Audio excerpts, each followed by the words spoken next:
Dini sa Talomo proper alone, we have served our iconic and landmark service, our free reading classes and free eye check-up sa inyuhang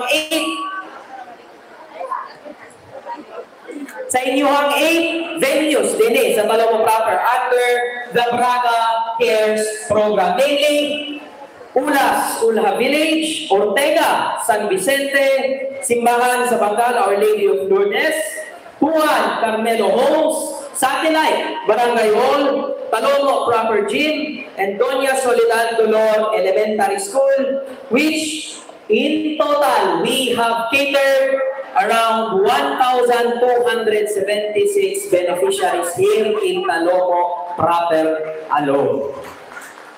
And of course, we were able to serve your solid requests, distribution of monoblock chairs, megaphone t-shirts, vests. Our Hapwa services serve to different sectors of LGBT, women, youth, seniors, PWD, and solo parent.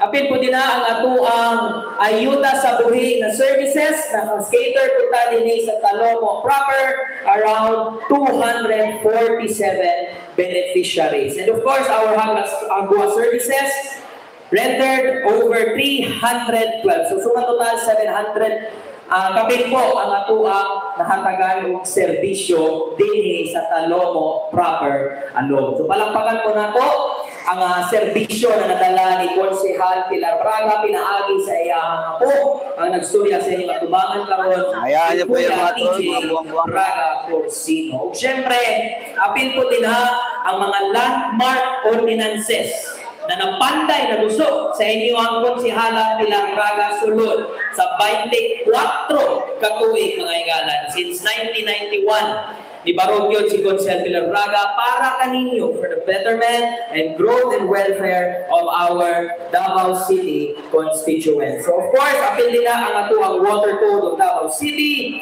traffic code of Davao City, organ donation ordinance, our ordinance for our solo parents, our PIDAO, our PWD office, our modernization and beautification of our city library, and of course, the protection of our heritage trees. So, kapil din na ang amo ang garbage yun na ibalik-balik din ang sangyaw na dinasangyaw po sa inyong konsehala.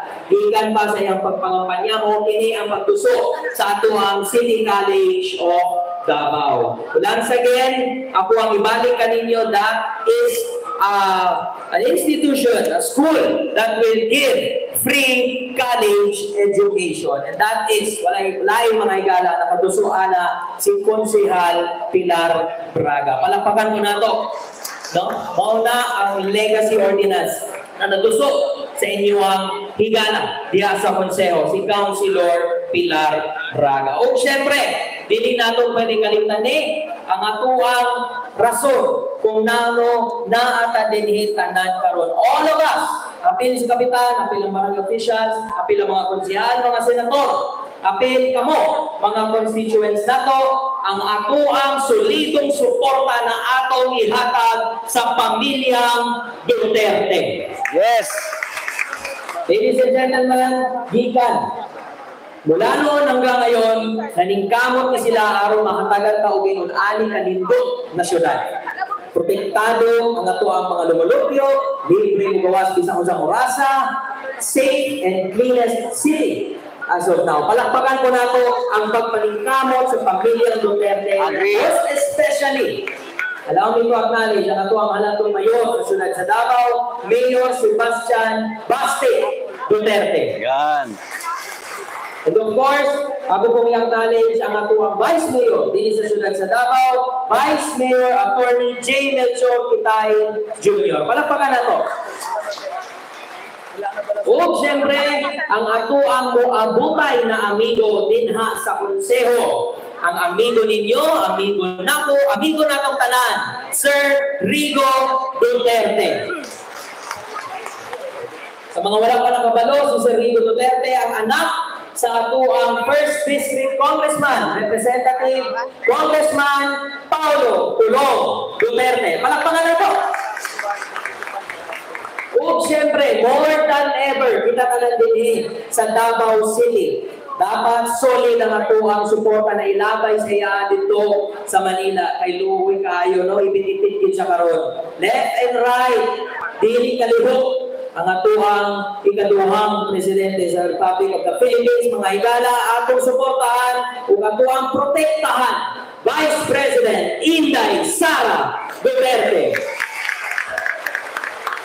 Ug of course, mao gini, excited na ko, excited na ang mga konsehal, ang atuang mga senador, si Kapitan Villarente, and of course atuang barangay council, hilabi na kamo ang pagbalik sa atuang halandong mayor na atong ipahulam dito sa nasyonal sulod sa unong katuig, mga igala, ang atuang former President Rodrigo Roa Duterte.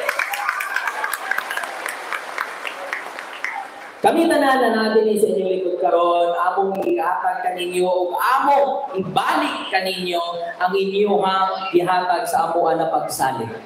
Wala milaing tumong dire, but if you want and if you are looking for genuine public service, mga igala, lingi lang mo din. Tama ba? O pwede ba kung makahangyo kaninyo na suportahan nato ang tanang line-up sa pamilyang Duterte? Tama ba na mga ayaw mong suporta kaninyo na protektahan nato ang pamilyang Duterte? And more than that, kami po na nagpalayo kanila, asahan po ninyo na magdoble kayo, na magtriple kayo, aron mahatag kaninyo ang serbisyo na para kaninyo. Okay lang ba? So gawas po ana, kaning event na ni Dililian ni karon. Masundan pa kini ug unta, Kapitan. The same solid support ang atong ihatag dinhi more than ever. Most especially sa barangay Talong proper. Kay puhon. Buat yun ang pamilyang Duterte dinhi. No? So, magkakaasa ba ta na kani mga nawungan ni Dililian ni karon? Makakaasa ta na ang mga pamilyang Duterte makakuha og suporta sa barangay Talong proper. Marcolita. Kung siyempre, ano to ang mga konsehal? Hindi na ito kalimtan. Okay lang po ba? Senator Marcolita, nandito po ang bayan. Last term na si Consel Pilar Braga, among pasaling kaninyo na dili maputol ang serbisyo Braga. No? And of course, ako lang pailaila kaninyo ang magpadayon sa serbisyo Braga. Ang nailain na nagsuya sa inyo at tubangan karon, si Kuya TJ Braga Corsino. So, dagdag po ang mga pagpahingin, ako ang mga supporters, ako ang mga Diyan po si Congressman Sagip Martilis, no? Marcolita. So once again, ako po ang inyong Kuya TJ Braga Corsino, gikan sa opisina ni Konsehal Pilar Braga. Basta nabawin ko, Disney, Leonardo, nabawin ko, Sarnat, Hossein. I'm not a Filipino for nothing. Rito, no? Memorize.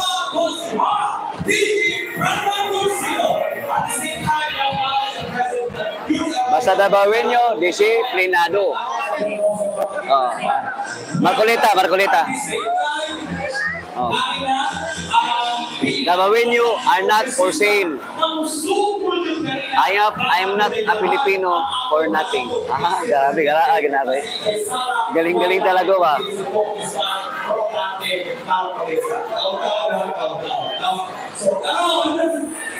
May audio tayo, ha? Yes. Ang ikawhan natin, isa na ito kayo. Kaya siya ang nakalagyan ko sa mundo, siya ang usa na pag-iitan na abogado na musukol dito sa kauhan para protektahan ang atong halatong vice-presidente. Mayahay, Rodrigo, andun natin na mga balita, na mga sa social media, ang awan, ang mga bibigyan na kung sa mga barabat na naman.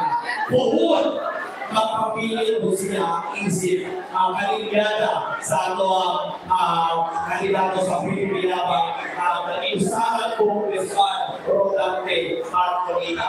O salamat po sa Respan dito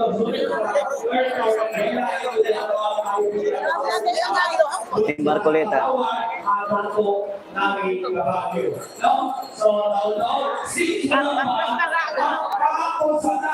Hindi na pa ako sa likod. Mana, Rodri.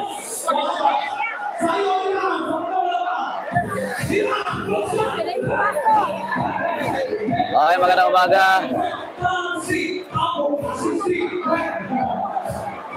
Noto ng Rales, Roby Tabios. Steve Panes. Jerwin Anas. So, like and share po tayo, like and share. Like and share po yung video na saan yan, co-op. Nandito yan sa may bangkal, nasa bangkal po tayo, no?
Oh, like and share po tayo, mga bayan.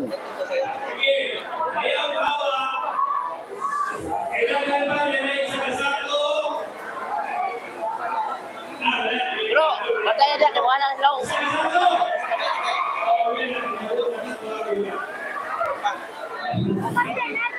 Okay! So, congratulations to the Sinos. I know sa napilat na one size of pesos.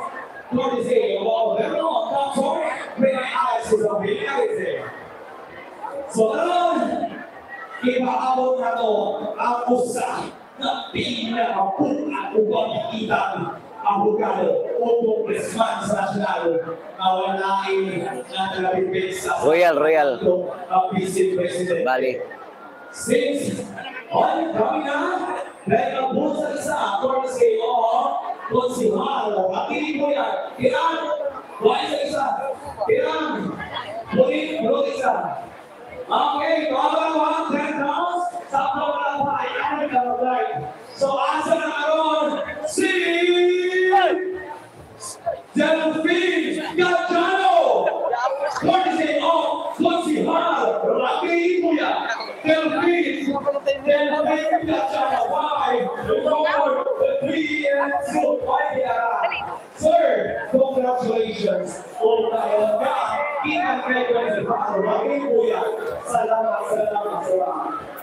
And now, ladies and gentlemen, we are honored to present our newly arrival Congressman Rodante Marcolita.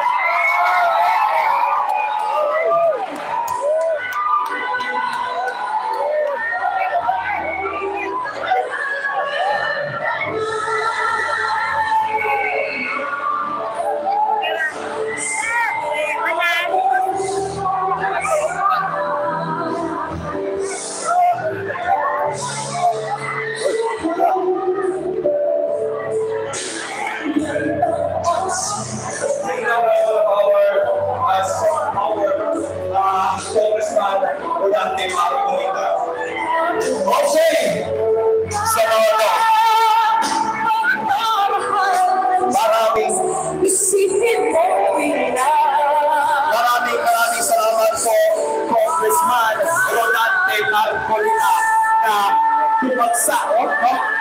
Okay, palihog, Lindore. Kaya hindi makakain ito.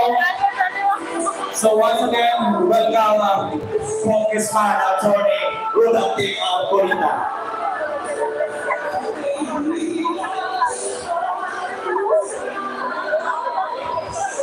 Okay, palihog,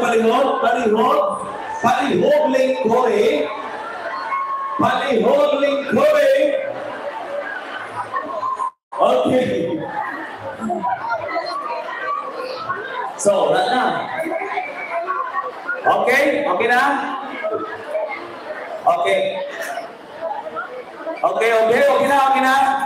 So, once again, nagpapasalamat tayo dahil isa Okay, may audio tayo. Na binisita ng ating national candidate na walang iba kundi si Congressman Attorney Rodante Marcoleta. Kumusta po, Congressman Ojo? Marcoleta, sir! Hello, sir! Congressman Marcoleta, sir! Welcome po. Welcome. Ang barangay na logo po, meron po kaming 42,000 registered voters. Ang lahat na ito ay nakasupport na po sa linyada ng Pilipilaban po. Okay. Panayon! Pakuya rin, pag-ipo po, Bisaya ako kung Tagalog, Marami. Kung ang English po ta, pasungko ka. Pag Tagalog po ta, sungko ihapon ta. Bisaya na lang ta. Sila na tayo ma-adjust. Okay. So karon, atong tawagon ang usa ka tao na nagpabago sa atong barangay. Tama? Amen? Diba tama? Nagbago ang barangay karon? When it comes to service, diba? Tanang welcome ang tanan. Diba? So, para muhatag sa atong mensahe, atong i-welcome, tawagon nato ang mag-inusara ka, Rene Alexis Villarse.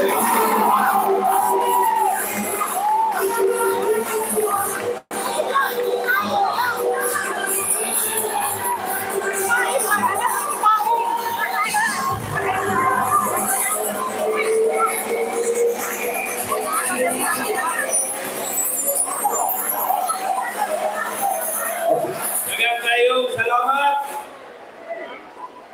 Mayong buntag kaninyong tanan.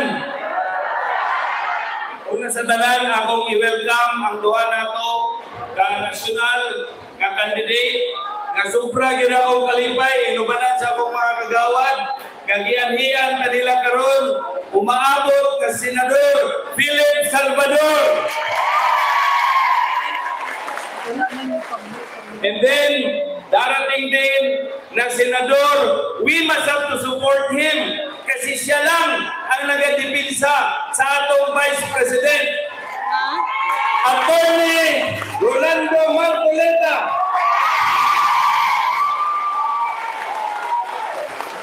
And of course, ang pamilya